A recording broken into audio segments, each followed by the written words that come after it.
Berolahraga merupakan aktivitas yang sangat penting untuk mempertahankan kebugaran tubuh. Olahraga juga efektif mengurangi stres, menggiatkan metabolisme tubuh, dan meningkatkan sistem kekebalan tubuh dalam upaya mencegah tubuh dari gangguan penyakit. Oleh karena itu, olahraga sangat penting berguna dan harus menjadi kebutuhan.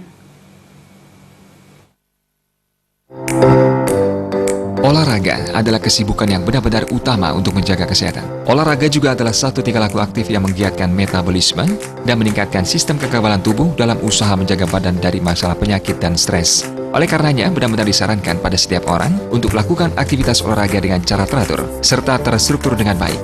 Menurut praktisi kesehatan Tanjung Subrata, dewasa ini masyarakat masih malas melakukan olahraga dengan berbagai alasan. Padahal, olahraga sangat berpengaruh terhadap keseimbangan tubuh. Bagi sebagian besar masyarakat, olahraga hanya dijadikan aktivitas waktu luang, dengan kata lain, hanya dilakukan di saat tidak memiliki kesibukan atau tidak dilakukan secara rutin.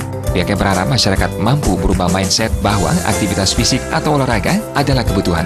Tidak hanya untuk sehat semata, dengan berolahraga akan mendapatkan manfaat jangka panjang bagi tubuh.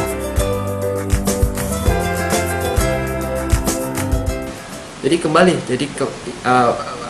mindsetnya bahwa aktivitas fisik atau olahraga ini jadikanlah sebagai kebutuhan sehat, ya. Jadi kalau mau sehatnya seumur hidup, ya berarti aktivitas fisiknya harus seumur hidup. Sering mengatakan, wah nanti kalau saya berhenti olahraga, nanti badannya jadi nggak sehat lagi dong. Ya kurang lebih sama seperti orang berhenti mandi. Kalau nanti Anda mandi, kalau nanti suatu saat Anda berhenti mandi, badannya bau lagi dong. Ya kurang lebih seperti itu juga olahraga. Makanya itu janganlah dijadikan program, tapi jadikan suatu aktivitas hidup. Jangan jadikan sebagai gaya hidup, tapi jadikanlah sebagai jalan hidup.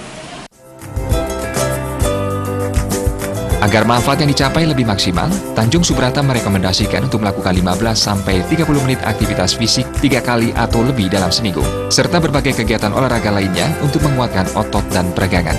Namun, jika tidak bisa melakukan kegiatan berolahraga setiap hari, bisa menggantinya dengan melakukan kegiatan sehari-hari.